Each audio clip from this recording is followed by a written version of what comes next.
Chers amis des Alagados, bonjour.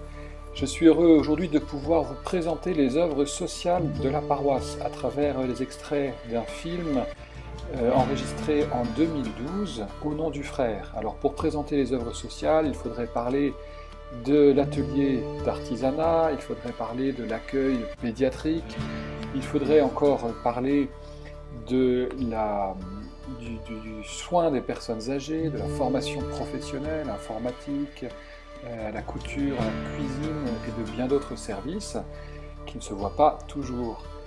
Mais dans les extraits que vous allez voir, nous serons présentés le soutien scolaire à la paroisse, le projet Rêve de maman et la soupe populaire distribuée à la paroisse. C'est le premier projet, c'est la première œuvre sociale de la paroisse, vraiment concrétisée, matérialisée. C'est un projet qui a 5 ans. À l'époque, le curé de la paroisse voulait pacifier la colline où se situe l'église et s'est dit que le meilleur moyen pour le pacifier, c'était d'y faire venir des enfants. Et comme les enfants ont un besoin concret de soutien scolaire pour reprendre leur base, l'idée est venue en discutant avec plusieurs paroissiens de mettre ce projet en place.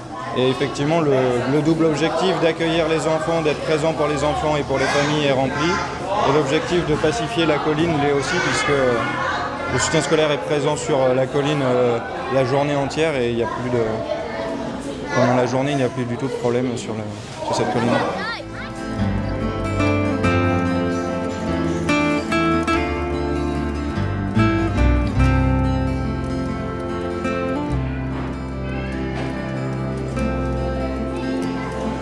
Ici, on accueille les jeunes femmes enceintes du quartier, en général très très jeunes.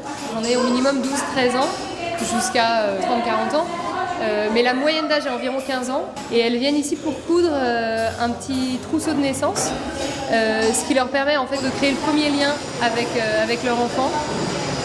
Donc on en profite en fait pour beaucoup discuter avec elles, pour les écouter parce que c'est souvent dans des conditions difficiles qu'elles accueillent cet enfant, qu'elles n'ont pas forcément désiré. J'ai beaucoup d'adolescentes qui arrivent qui sont rejetées de leur famille, donc qui sont à la rue. Et finalement elles se sentent seules, elles éduquent leurs enfants seules, donc elles ont parfois des difficultés à travailler, donc elles sont dans des conditions matérielles très difficiles.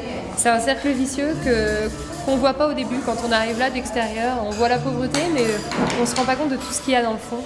Et dans le fond, pour moi, c'est vraiment ça, quoi. C'est la cellule familiale n'existe plus.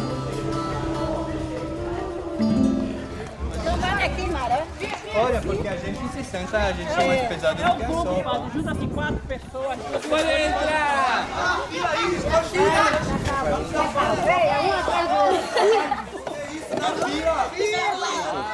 Em nome do Pai, e do Filho, e do Espírito Santo. Amém. Faça favor, Você vai ter.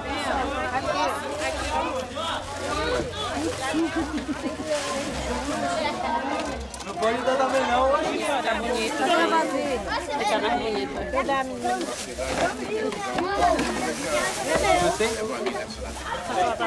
Là, c'est sûr qu'on est pauvre de pauvres, c'est-à-dire que c'est ça aussi qui est pour moi tout un chemin. Voilà, c'est d'apprendre que le Seigneur travaille aussi à travers la pauvreté. Il y a tout un appauvrissement ici, hein.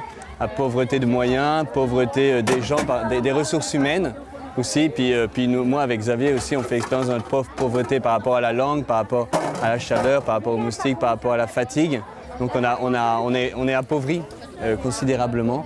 Et puis en même temps, pour moi, toute la force, tout l'enjeu, ce qui fait ma joie, c'est découvrir que le Seigneur passe par cette pauvreté et pour pouvoir agir et que voilà, ça fait partie de son plan, voilà, d'amour, de pouvoir passer par la pauvreté, ma propre pauvreté, à la rencontre des gens qui sont pauvres mais qui m'enrichissent de leur pauvreté aussi. Alors depuis l'époque où ces images ont été tournées en 2012, le Père Étienne a mené à bien la construction du centre Irma Dulce que vous apercevez sur ces images et où se déroulent bon nombre d'œuvres sociales de la paroisse. Tout ceci est possible grâce à votre aide, soyez-en remerciés, vivons la mission ensemble.